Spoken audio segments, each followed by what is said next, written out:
Okay, good evening, ladies and gentlemen.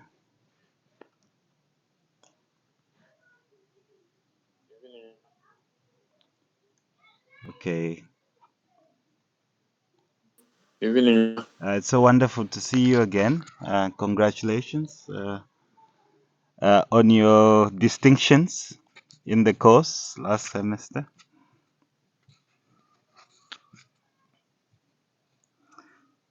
Okay, no feedback.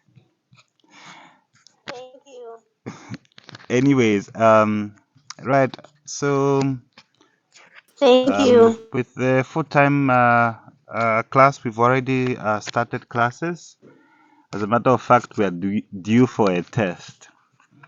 But yeah, so anyway, with you guys, maybe we can have a discussion today, maybe tomorrow or Tuesday. Maybe we can have an assessment this coming weekend or whenever you think it may be possible. Anyway, so we'll be looking at the first part of the cardiovascular system, and I obviously need no introduction. And just for your information, like before, this discussion is being recorded.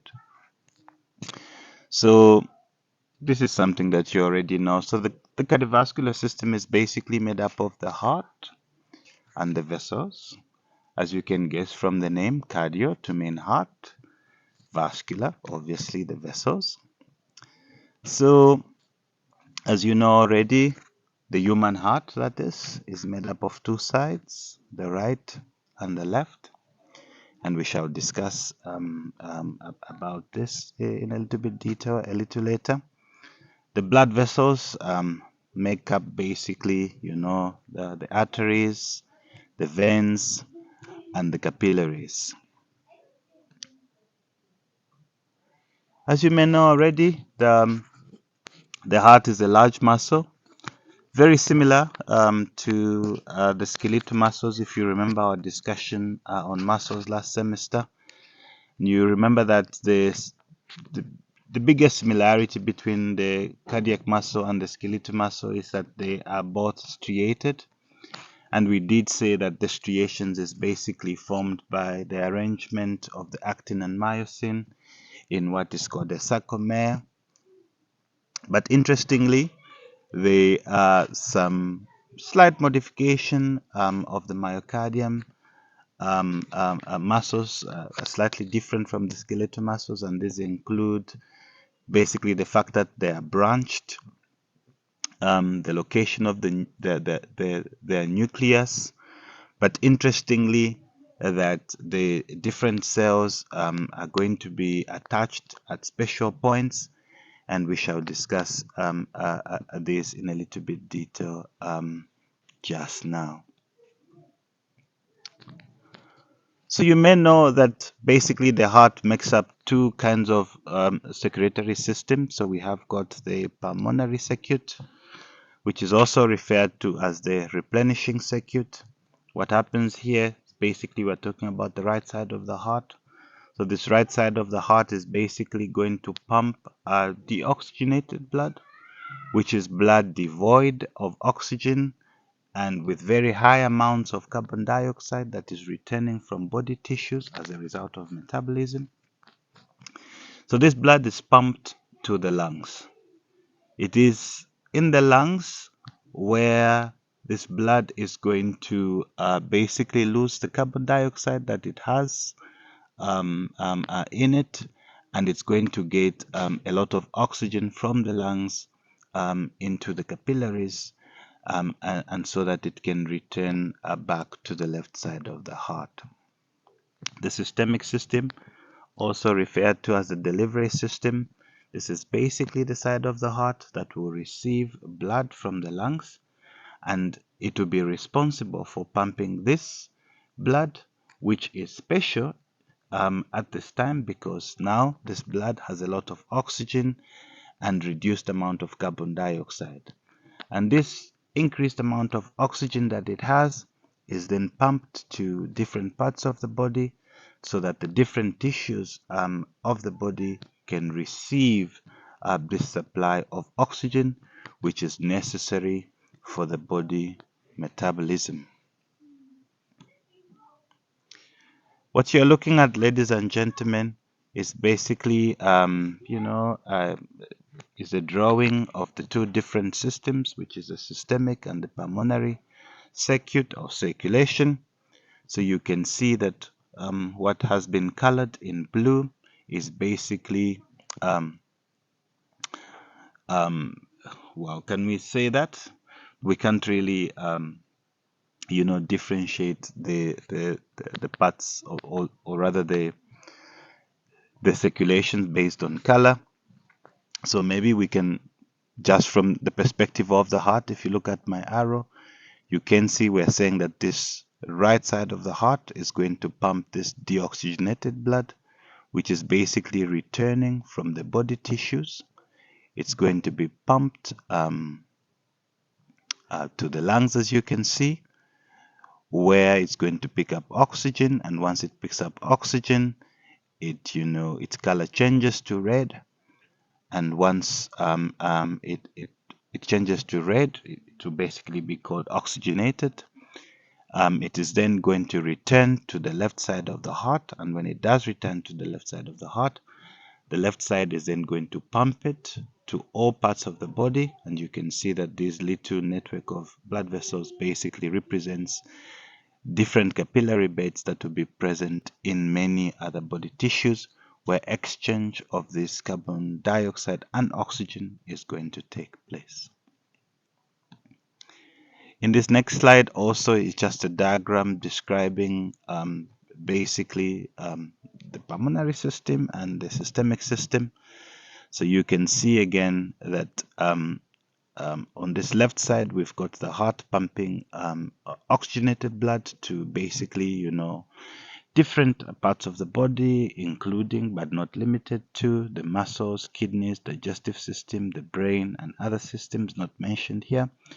And you can see that in blue here, we've got blood that is devoid of oxygen, which is basically now returning to the right side of the heart, and which is then pumped by this side of the heart to the lungs, where the carbon dioxide is lost and oxygen is basically gained. To give it a little bit more detail, we can describe basically the pathway of this blood through the heart. Pretty sure it's a subject that is very familiar to you. So we already said that from the body tissues, we are going to have blood which is devoid of oxygen, or shall we say reduced amount of oxygen that it's going to have, but rather it's going to have an increased amount of carbon dioxide. And we know that this carbon dioxide is increased as a result of the body tissues are using up the oxygen and producing carbon dioxide as a waste product, and that's how come it is so. So this type of blood is going to return to the right side of the heart, as we've already said, and it is referred to as deoxygenated blood. So this deoxygenated blood basically reaches the heart via the inferior and superior vena cava. So if I may pause to ask, do we know the parts of the body that are drained by the superior vena cava?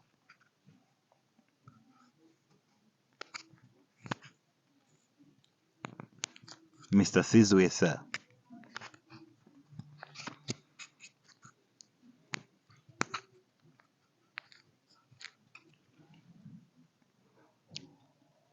Are we together? Have I lost a connection?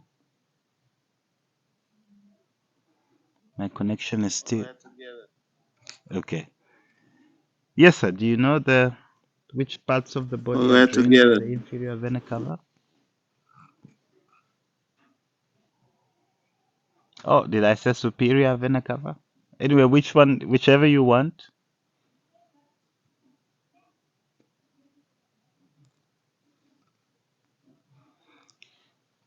Mr. Sizwe, sir, are you familiar with the heart, basically? That heart model that you have it, in display. most schools, including your university. So they've got a little model of the heart. So you should look at it. So you will see that perhaps before we talk about the inferior vena cava, we should talk about the different chambers of the heart. We've already mentioned. I took it for granted. So basically, the heart is made up of 4 chambers, and these chambers are divided into 2. So you've got what is referred to as atria and ventricles. So I think singular for atria is atrium, right? So you've got the left atrium and right atrium, and then you've got the left ventricle and you've got the right ventricle. So when the blood is returning from the body, except the head and the neck, it's going to reach the right ventricle first via the inferior vena cava. So that is to say, for the head and the neck, the blood returning from the head and neck is going to reach your right atrium via the superior vena cava. Okay, Mr. Sizwesa. So moving on, I understand we've had a very long break. Or Mr. Sizwe is not very happy with me. Perhaps I was very mean in the exam. We shall not know until he tells us. Anyway, so moving on. So from the right atrium, the blood is going to reach the right ventricle, and it's going to, to reach the right ventricle from the right atrium, it passes through a particular valve, which is referred to as a tricuspid valve. Okay? And we shall discuss what valves do in a short while. I'm going to tell you. And then from the right ventricle, what's going to happen is that the blood is then going to be squeezed through a very large vessel, which is known as the pulmonary trunk. So the pulmonary trunk is what then later divides into the right and the left pulmonary artery. As you've already guessed, pulmonary arteries are the vessels that delivers blood from the right ventricle to either the right or the left side, the right or the left lungs. All right? And we have already said that what's going to happen, which is basically a topic when we look at the respiratory system, is that in these lungs there'll be a network of capillaries. This network of capillaries come close, in very close opposition, if you like, to the alveolus.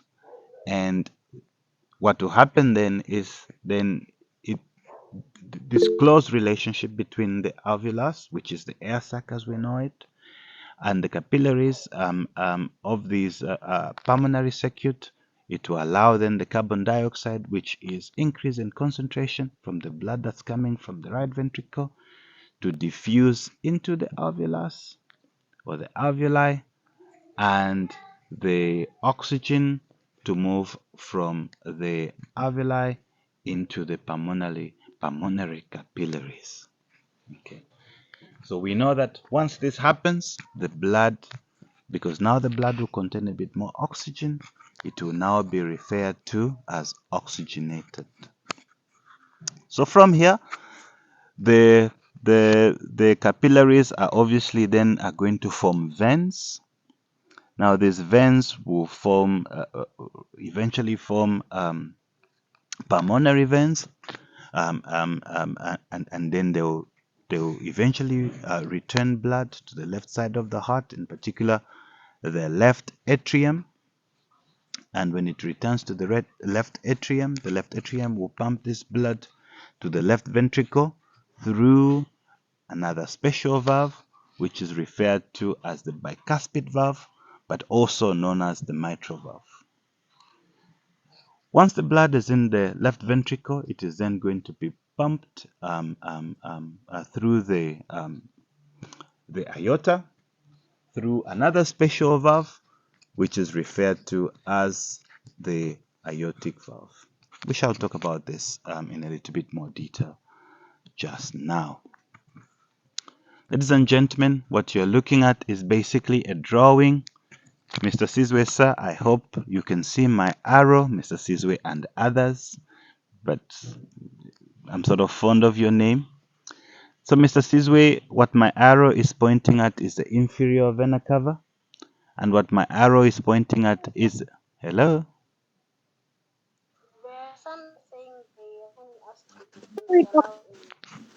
Okay, There are some one saying moment, they please. kindly ask if they can be allowed in.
All right.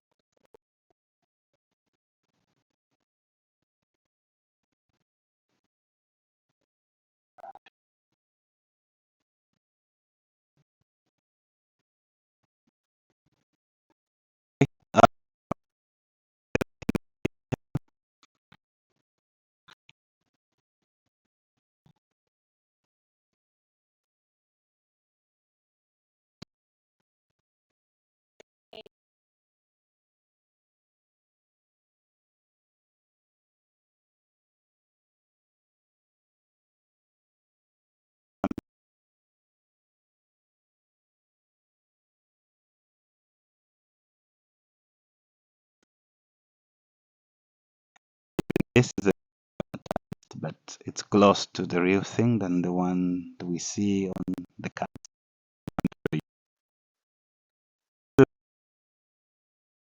Blue, this large vessel in blue, is basically the what I'm referring to as the superior vena cava, and this vessel over here is the inferior vena cava, and these two vessels are basically responsible for draining blood into the right atrium. And you can see that from this right atrium the blood is going to go into the right ventricle, and it's going to go through these yellowish things, which is basically referred to as the tricuspid valve. And from here, the blood is going to be pumped into the pulmonary trunk through the pulmonic valve, or the pulmonary valve, if you like. The pulmonary trunk is what is going to divide into the right and the left pulmonary arteries, which is basically what supplies blood from the right ventricle to the lungs. And the interesting thing is that even though these are arteries, this is the only time, of course, there, when you have, um, you know, um, you could say this is the second, what I'm trying to say, this is one of the times when you have basically arteries carrying deoxygenated blood. I mean, we are familiar with the fact that most of the time, arterial blood is going to be nice, bright red because of the level of oxygen that it carries.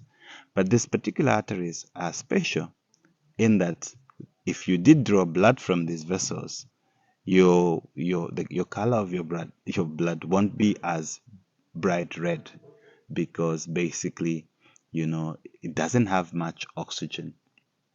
Yeah. So, and we are saying that from the lungs, we are going to have oxygenated blood, and what is going to bring the blood from the lungs will be what are referred to as pulmonary veins.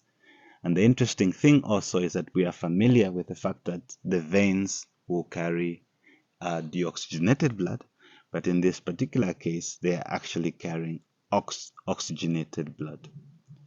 So once it arrives back on the left side of the heart, it's going to go into the left atrium.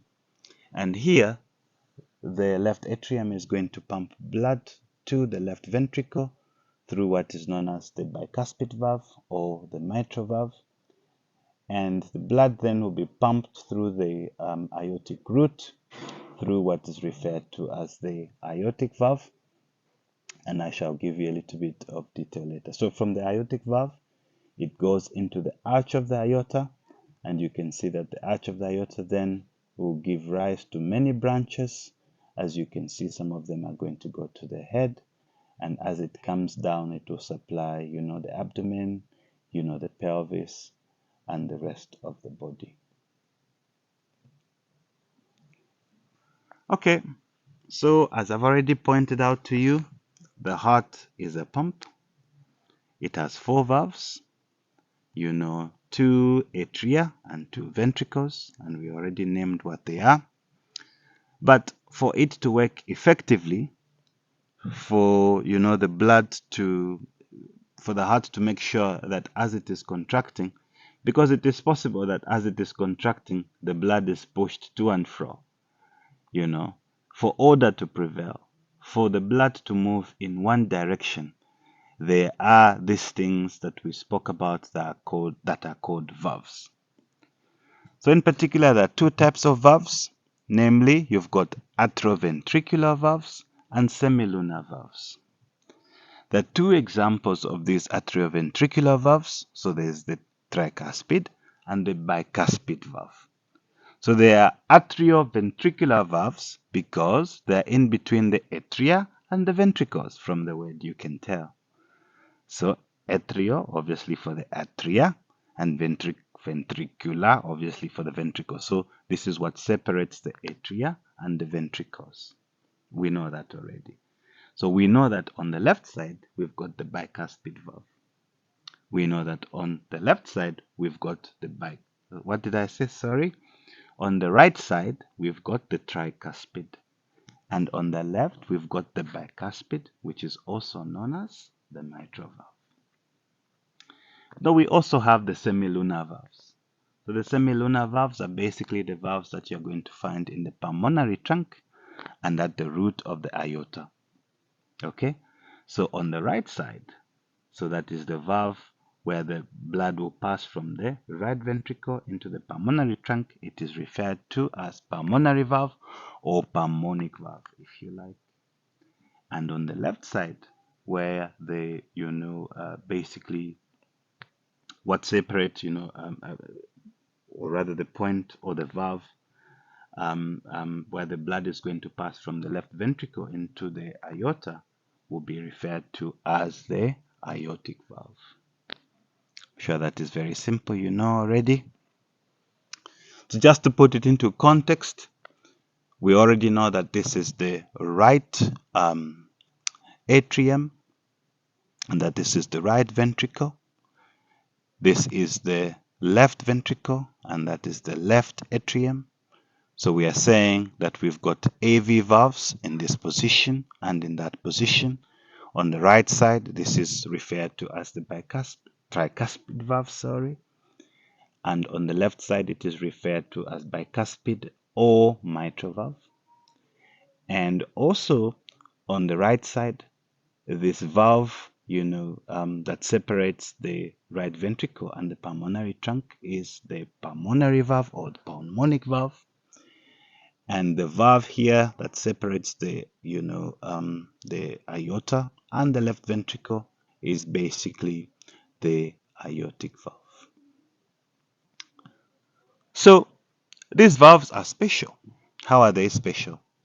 So they are special in that they are designed in such a way the overall function is obviously to allow for a one-way flow, for the flow of blood to, or rather for the blood to move in one direction. So in this diagram, you can imagine that where my arrow is your right atria. And where my arrow is now is your right ventricle. So what will happen is that when the blood is, returning from the heart, from the rest of the body, from the head and everywhere else, the pressure basically on the side of the atrium is higher than the pressure in the ventricle. So it makes sense then that the blood is going to flow in the direction, following the pressure gradient. So that is from the right atrium to the right ventricle. But what happens then, and that will happen during ventricular filling, and we shall talk about this basically during the cardiac cycle in the next lecture. But what will happen then is that at one point, this side, the ventricle, fills, and when it fills, what's going to happen is that the ventricle will start to contract. When it starts to contract, the pressure on the ventricular side will increase, more than the pressure on the atrial side. As the pressure increases on the ventricular side, your valve is going to snap open.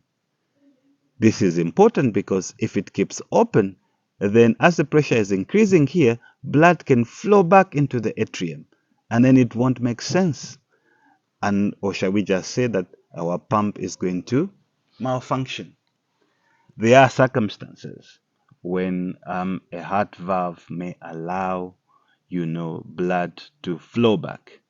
So if you've heard of Most of the time, I think the most common I've heard of, is mitral valve regurgitation.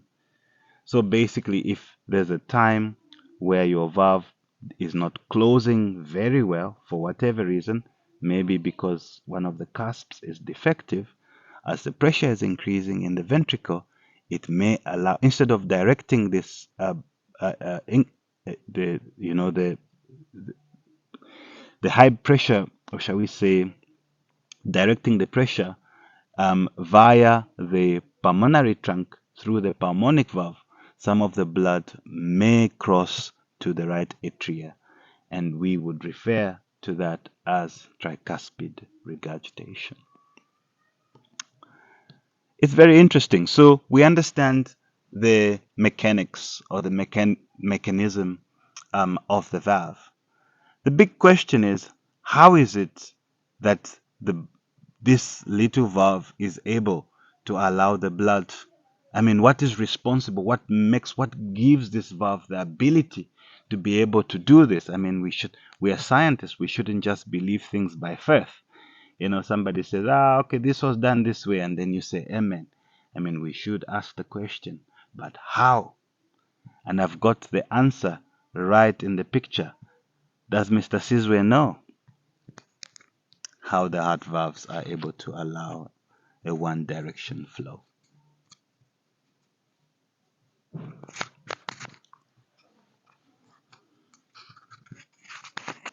Mr. Sizwe, you're welcome to volunteer. Anyone else?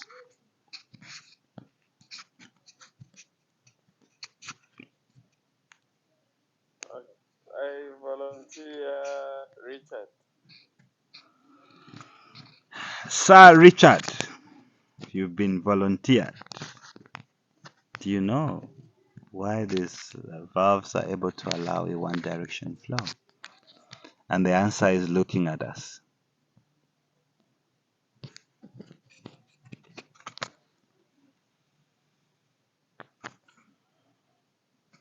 Madam Christine, I did see you join. Are you with us?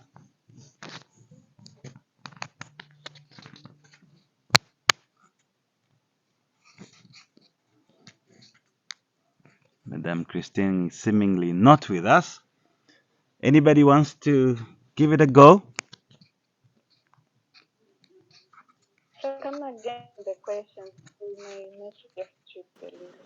Okay, so I what I'm saying is, volunteer Richard. in the previous slide, I tried to explain, basically the events that are going to happen. They're a bit summarized anyways. But what we're saying is that a valve in the heart is going to allow one direction. Basically, it's going to allow blood to flow in one direction and not the other. So in particular, it's going to allow blood to flow from the atrium into the ventricle. So that is a fact. So I stated a fact, but I wanted, what is the reason behind that? How is it that it's able to do that?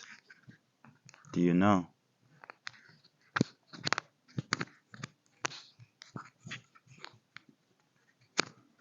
I'll tell So you. come There's no again the need to. question. We may Yes, need to please. just shift a little. Because of the pressure or that comes in when the heart is pumping. Well, it is to some extent it is true. We did describe the changes in the pressure. So we said that when the pressure is higher on the atrial side, the blood is going to flow from the atrium to the ventricle without a problem. But the moment when the ventricle fills, the ventricle will start contracting. So at that point, the pressure starts to build up in the ventricle. When that happens, if you can see my arrow, what you would expect, imagine, so blood is moving from the atria to the ventricle, no problem. But when the ventricle fills, which is the right ventricle in this particular case, fills, it's going to start contracting. When it starts contract, all this muscle is going to move inwards. When it moves inwards, what's going to happen is that if this valve is open, what you should expect, what It you is would expect is because that, of the well, the pressure blood is or just simply going to go back to the right that atrium. that But comes it in doesn't happen when so. the What heart is happens is that pumping. this valve closes and does not open on the other side. Why is that? The secret lies in these little rope-like looking things, and these things that look like anchors. Yeah, this is from Indiana Jones movies. So anyway, these rope-like looking things are referred to as corde tendineae, and I think that should be Latin to mean, I think cord should be rope, tendineae should be tendons, if I'm not mistaken. I never learned Latin, but it sounds like it. So, and these anchor-like looking things are basically muscle, and it is referred to as papillary muscles. So what these corded tendini and the papillary muscles do is they basically hold these valve cusps in place, because when the pressure builds up in the ventricle, in the absence of the corded tendini and the papillary muscles, the cusp under the pressure of increased pressure in the ventricle of the blood, they could easily open in the right atrium. But the corded tendini and the papillary muscles will hold these valves in place so that that does not happen. That is the secret, ladies and gentlemen. Okay, moving on. So, ladies and gentlemen, at heart, I'm a nuclear medicine physician, as you know, and I've got a very strong, close relationship with radiology. We look at each other as cousins. So, what you are looking at, ladies and gentlemen, I am not sure if I can play it for you. Are you able to see this thing, the video?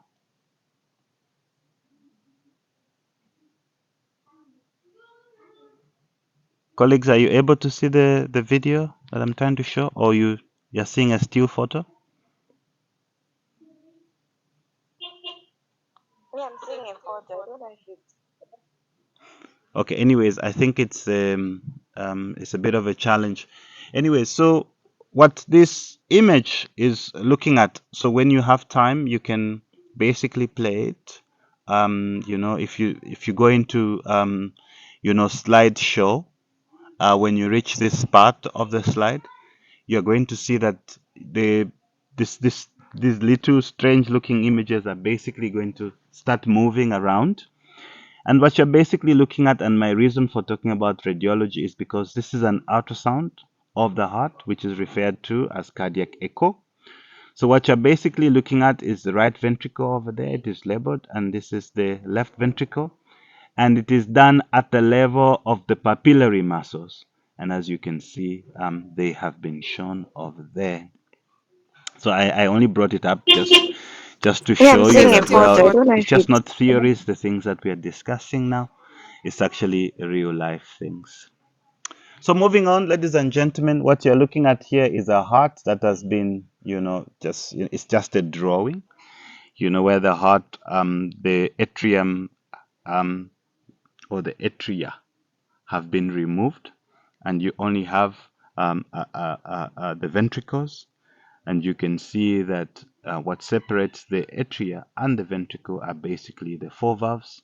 So we've got this the right AV valve, which is a tricuspid valve, and we've got the left AV valve, which is the bicuspid valve, and then we've got the aortic valve, and we've got the pulmonary valve. This is also another structure. It is referred to as apical 4 Cs. This is basically an ultrasound picture that basically just shows us, the right atria, right ventricle, the tricuspid valve, the left atrium and the left ventricle. So when you, in your own time, you can also play this. It's very nice. I only put it there just to bring a little life to our discussion. You will actually see the movement of the cusps of the valves moving, opening and closing, basically.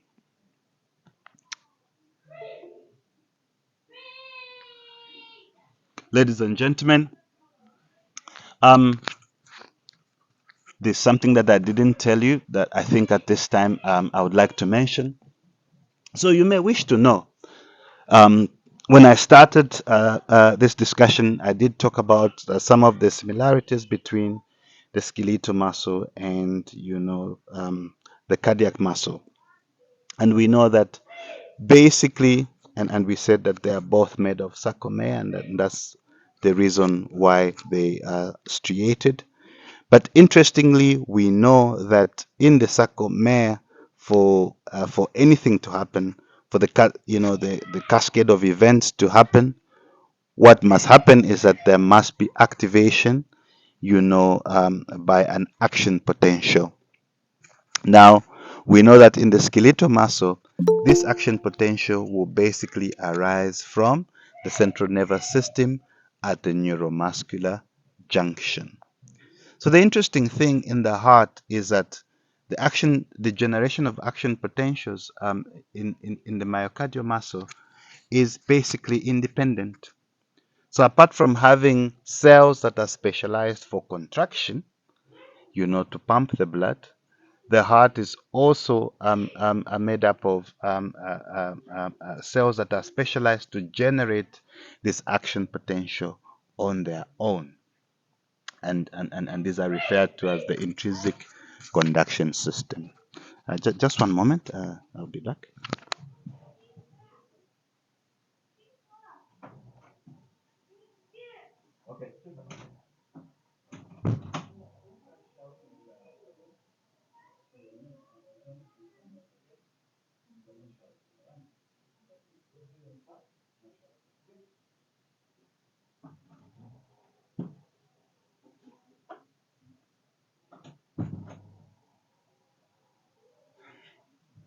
Okay, so great. Sorry about that. So an interesting thing about the cardiac muscle, as you're going to see also, is that the different types of cells the basically in the myocardial tissue, they are connected at special junctions that are referred to as intercalated discs. These intercalated discs have got 2 points of connection. So one point is called so as I tell you that, let me show you. So basically in this slide you basically see this is a slide, or it's preparation of cardiac muscle, and you can see basically that we've got our cardiac muscle which is branched, and if you look closely you can see that we can make out the striations. So what I was basically referring to is that in this slide you can see that these cells, myocardial cells, are attached to each other in what is referred to as intercalated discs. So this intercalated discs is made up of two components. So one component is referred to as desmosomes. The desmosomes is a mechanical attachment such that if this muscle pulls, it pulls the other muscle. So it basically transmits the force that it generates. The other point of connection is called gap junction. At the gap junction, what happens is that the ions in the cytoplasm of one cell are able to move into the cytoplasm of the other cell. This is important because if there's a wave of excitation that reaches one cell, it can easily spread to another cell. When this happens, it allows the myocardium or the myocardial cells to contract as this wave of excitation spreads to the cells, to contract as one, as opposed to one muscle contracting, because it has not been excited. So if you excite one, you are going to excite everything. And that is why you are going to come across a statement where you find a all or none kind of excitation that you have in the myocardium, which is very different from that in the skeletal muscle. You can imagine, you can say, okay, I want to lift my biceps, maybe, halfway. I want to lift my arm, just over my shoulder, or I want to outstretch my arm, you know what I mean. I mean, you can decide to do half, you can decide to do a complete contraction of your biceps. While with the heart, The moment you have reached the threshold of excitation, there's nothing as half contraction. You know, it it is an all or none kind of a system basically. So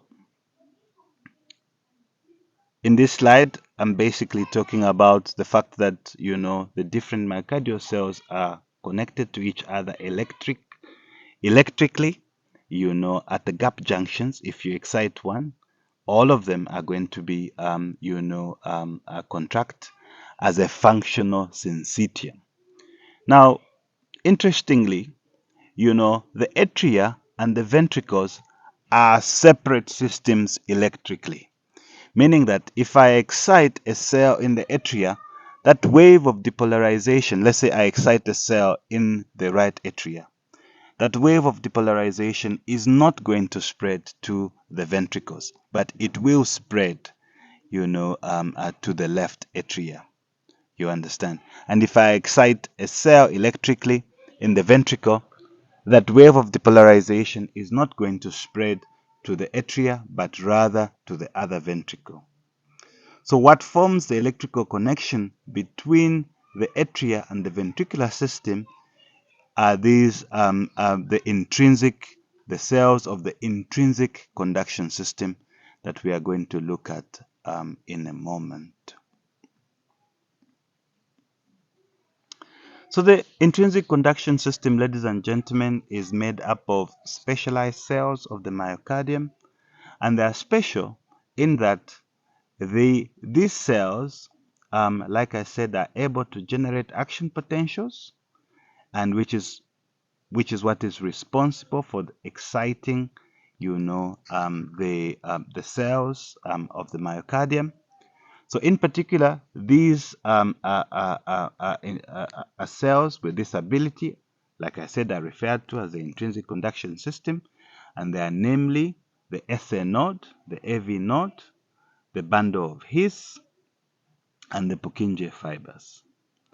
In this diagram, you can see in the right atrium, on the upper surface of the right atrium, there's a specialized mass of cells that are capable of self-excitation, and are referred to as the SA node. And you can see that when they become excited, they generate an action potential, which spreads to another mass of cell just below the right atria, which is referred to as the AV node, which then transfers, that wave of excitation through what is known as the bundle of His. The bundle of His divides into the right bundle branch and the left bundle branch, and it will then, when it reaches the ventricles, it will give out what are known as Purkinje fibers. So what this means, you can look at it as, it's basically the wiring of the heart, electrical wiring of the heart. I know that building houses is in fashion. It is an important thing. It's just not for fashion, for an individual. And you know that you reach a stage where you have to wire the house. So this is more like that. And you know that when you wire the house, you connect to Zesco, basically, your house will receive power. So basically, you can look at these intrinsic conduction system as the wiring of the myocardium. And this basically tells us, because we know that what is happening electrically in the atria will not reach the ventricle. This is like a bridge, so that an action potential can spread from the SA node, which is in the atria, all the way to the cells of the ventricle. Are we clear up to this point?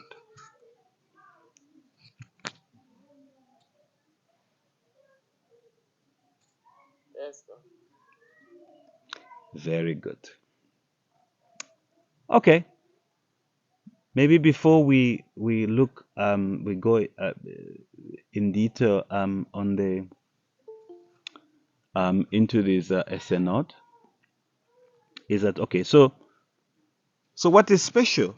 Or maybe the question you'd ask me is that, okay, so you're talking about this intrinsic conduction system and the fact that they're able to generate the action potentials.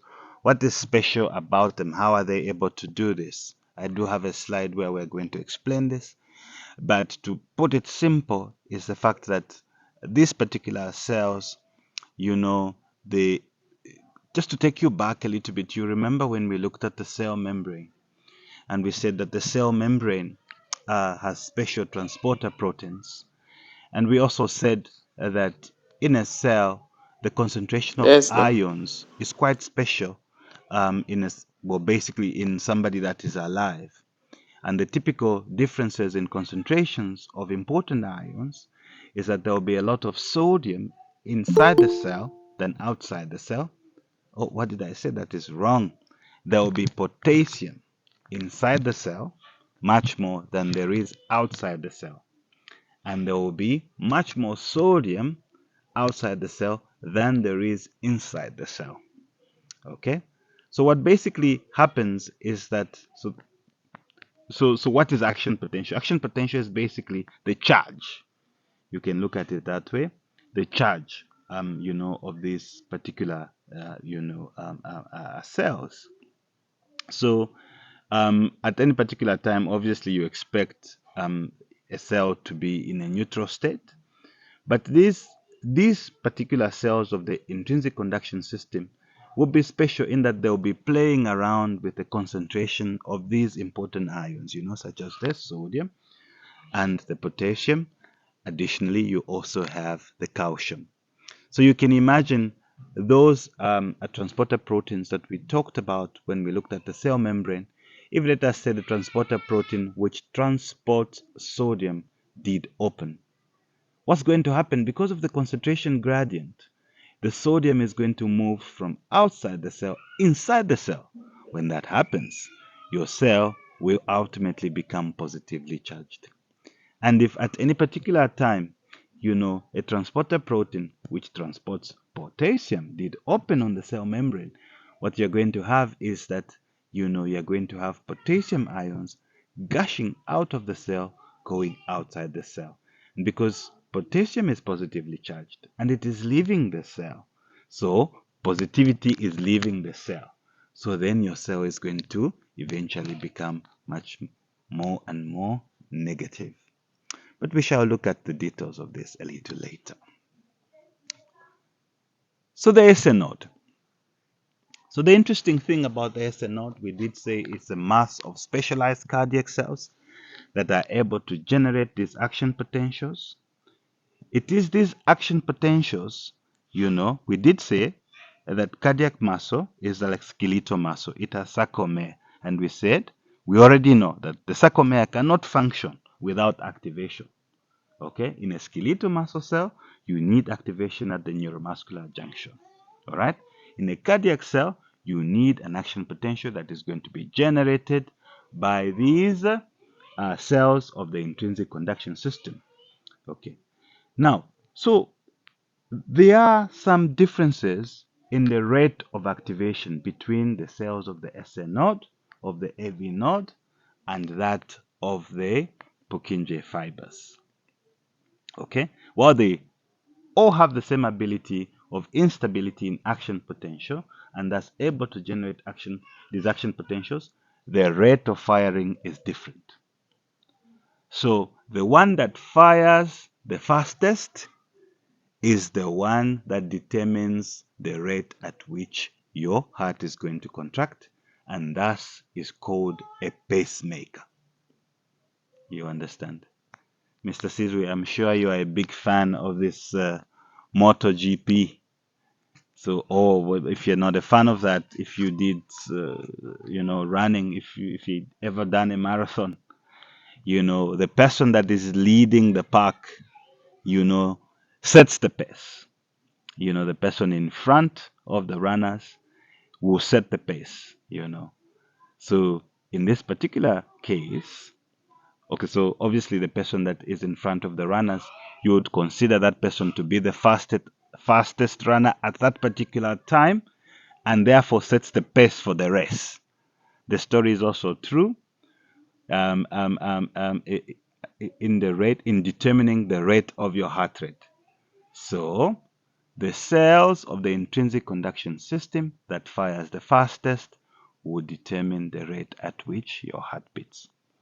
So in particular, the SA node cells generate action potential at a rate on average, in an average person, between 70 and 80 action potentials per minute.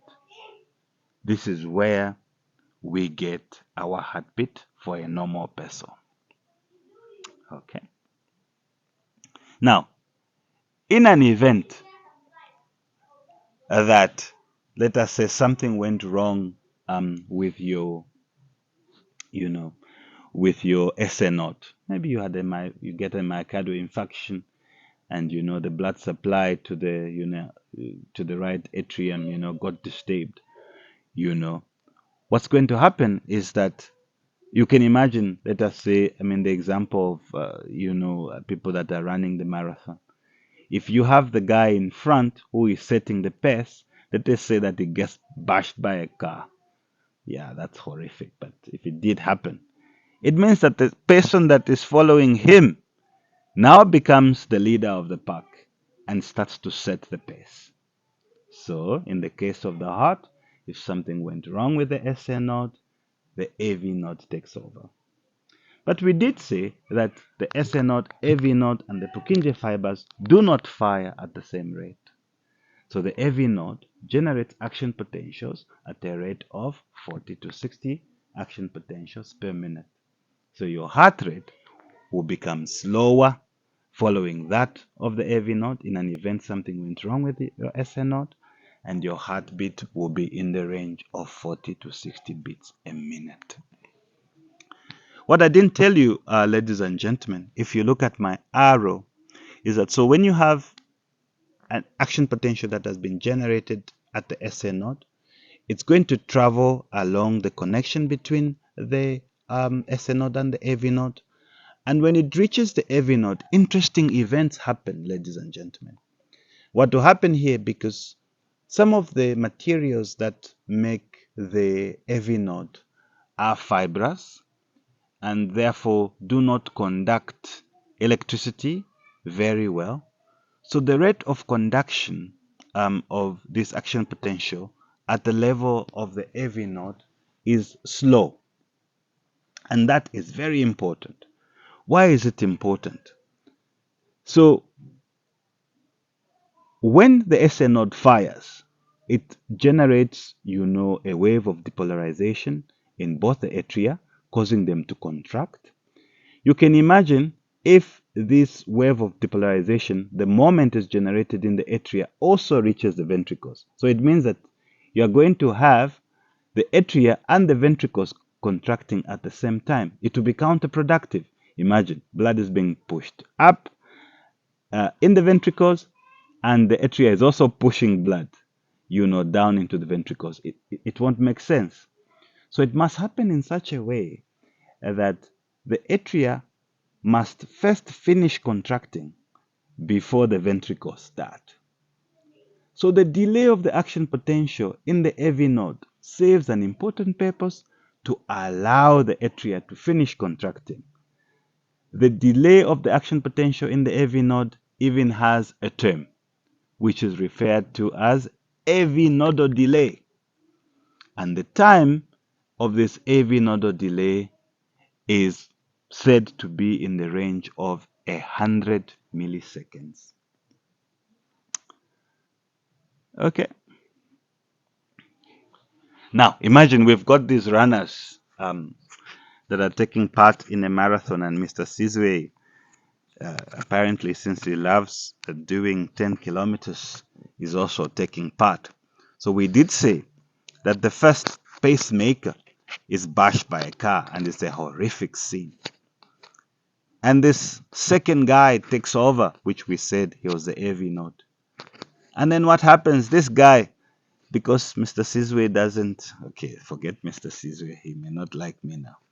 So let us say this second pacemaker guy, maybe becomes dehydrated because he didn't carry enough fluid. So he faints.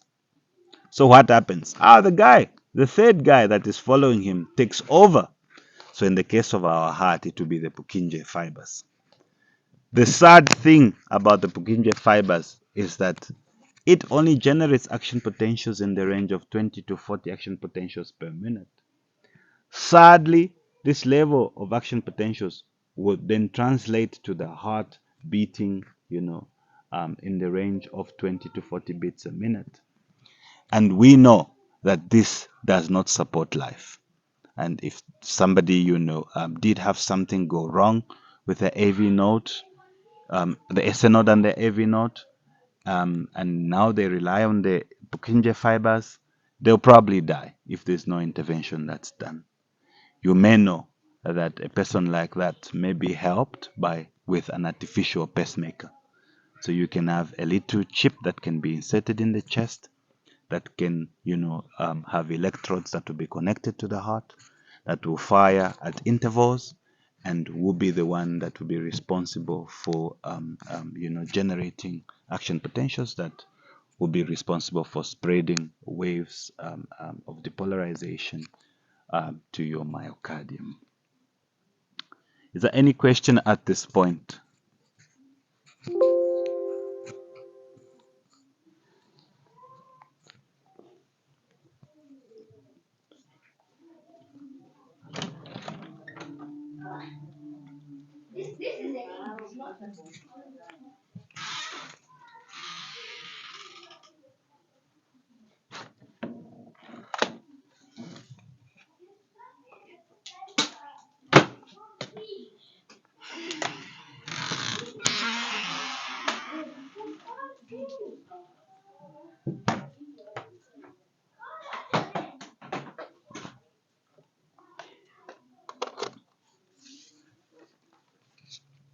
Is there any question?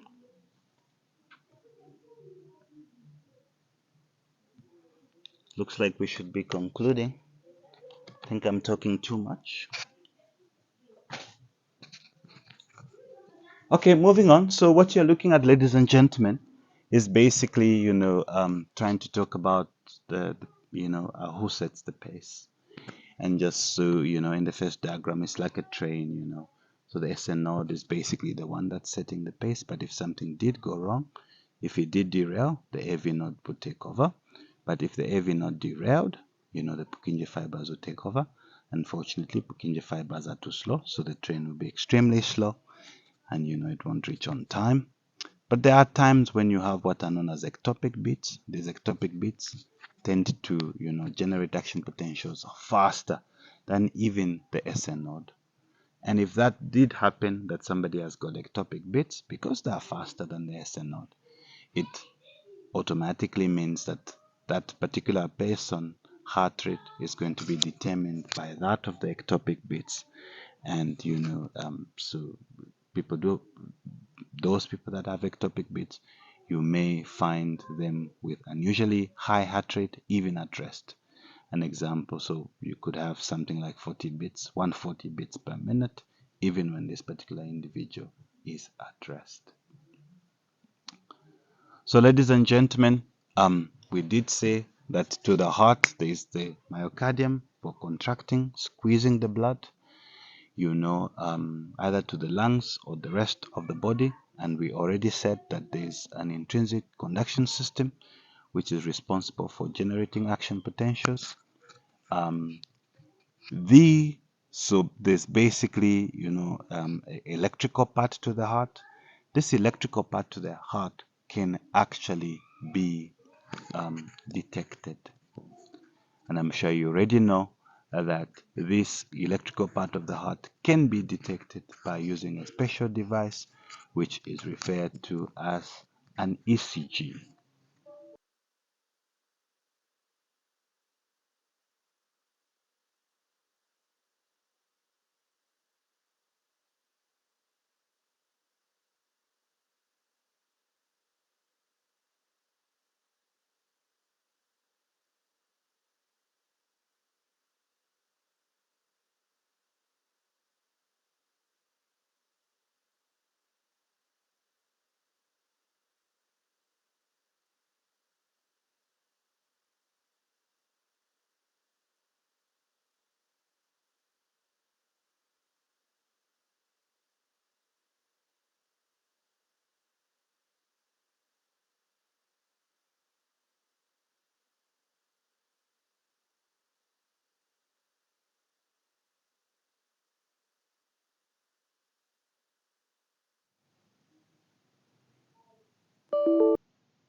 Okay, colleagues, are we together?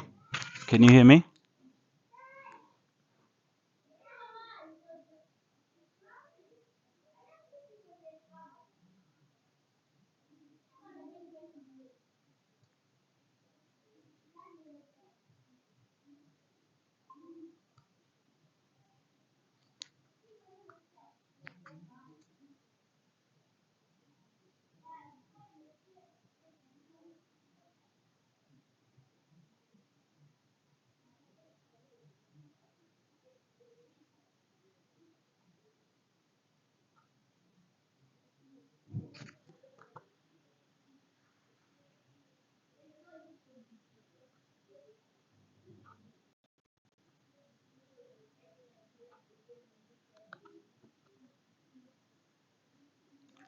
Apologies, colleagues.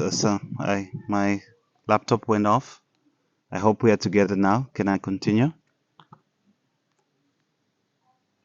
Yes. Okay, so I was saying that this electrical part of the heart can be measured by using a special device, which I'm sure you know already because I mean you already working, which is called an ECG. Does any of you know the different parts of the ECG?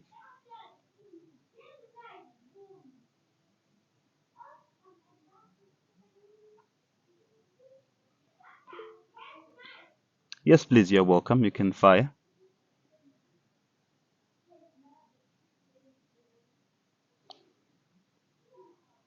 Network is skipping. You're welcome. Did you want to tell us the different parts of the ECG? Okay, since Different parts. The 12 lead ECG. Yes. the 12 lead ECG, okay. Now I was referring to the ECG trace, like the different waves. Okay, and I know people are tired, so there's The parts that it's okay. Okay. yes, yes.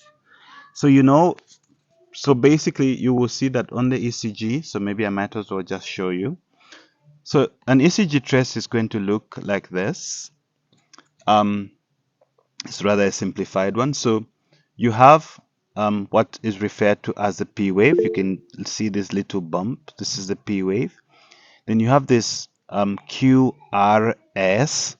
complex, and then you've got this T wave, Network is skipping. this little bump over here. So the P wave basically speaks to the electrical events of the Different heart, parts. The 12 and lead in ECG. particular, the depolarization of the atria. The Q, R, and the S basically are the electrical events The that will parts show on your that ECG it's okay. Okay. and correspond to the depolarization of the ventricles. The T wave basically show the repolarization, not depolarization, but repolarization of the ventricle. Okay, so P for for the atria depolarization, QRS complex for ventricular depolarization, T wave for atria, or not atria, but for ventricular repolarization. You may ask the question, so how come we cannot see atria repolarization? So it is because it's basically swallowed or rather masked by electrical events that are happening in the ventricle. So we cannot see ordinarily, we cannot see atrial repolarization. Okay, here, this is just a chart of some of the things that affect heart rate, but we shall talk about them in the next lecture. And in this slide, I'm just basically speaking of, the electrical activities and how they correspond to the different parts of the heart.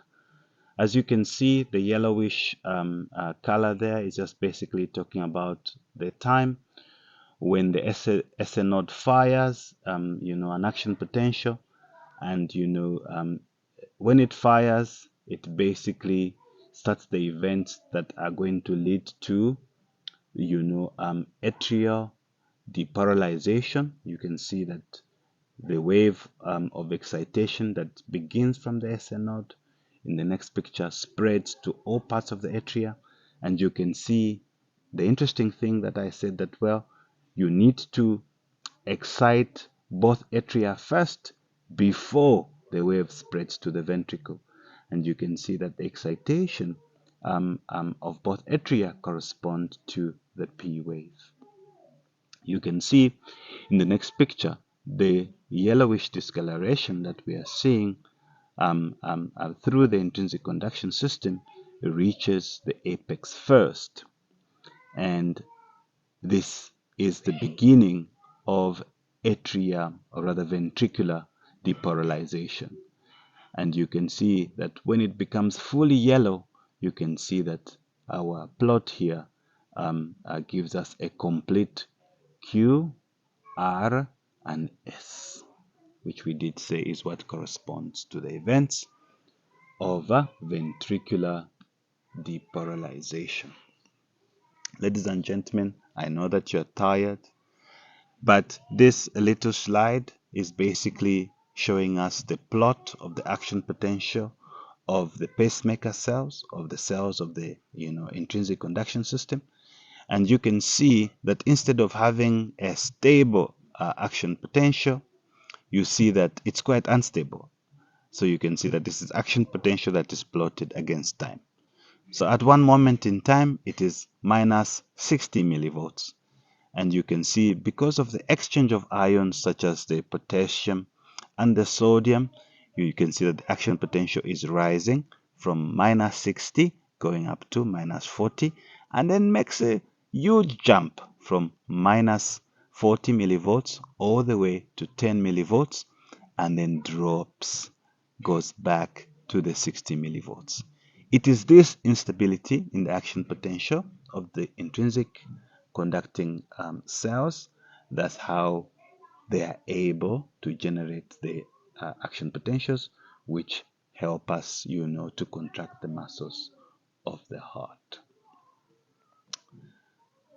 And so what you're seeing here, I'm not going into details of it because I would like to think that you're tired. We can discuss this next time.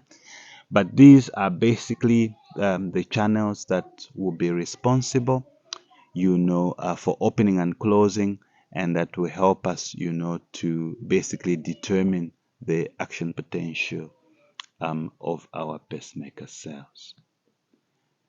Also, here is a plot of the action. So we have action potential in the pacemaker cells, but we also have action potential as it reaches the muscle cell itself, which is the cardiac cell. So the plot is different. So you don't really have that unstable minus 60, minus 40, then 10 volts. What you have is a minus 90 millivolts, which suddenly, goes to positivity of about 30 millivolts, and then which starts to come down, but then forms a plateau, which is characteristic, of the myocardial cells, and then drops back to minus 90 millivolts. We shall go into detail next time when we meet, because I know that we are tired. So I would like to end this part of the lecture at this point. Do we have any questions?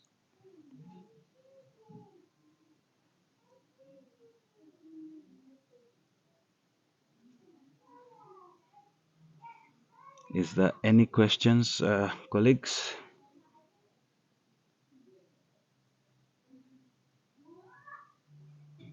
Mr. Sizwe, sir, you don't have any questions for me? No, I don't have a question. Okay. I'm sorry? Mr. Lolo, you are saying something? Yes. I can't hear you, sir.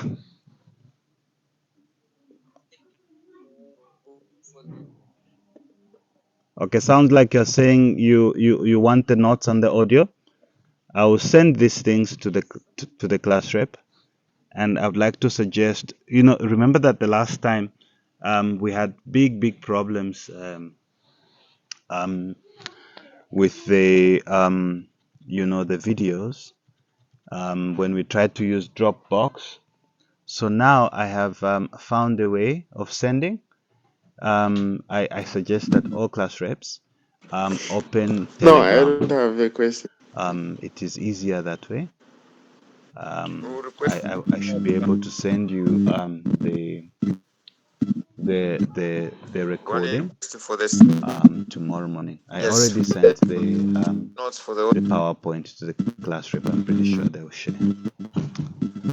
Okay, colleagues. I'm I would like to urge you thinking to, for the. well, maybe take our discussion For the seriously seventh and any material that I give you seriously. Now, some of you may Yes. recall that I did share some material with you, and some of you didn't go through that material. And you may recall that the exam was exactly the same as some of that material that I shared. So, I mean, I wouldn't forgive you. I give you the material and you're still struggling. So, yeah, you understand. Anyway, I hope you enjoy the evening. Till next time, maybe we might meet on Tuesday and we can have an assessment on cardiovascular system this weekend. What do you think?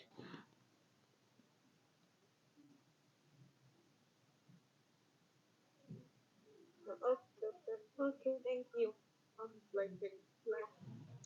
Thank you very much. Thank you. Bye bye.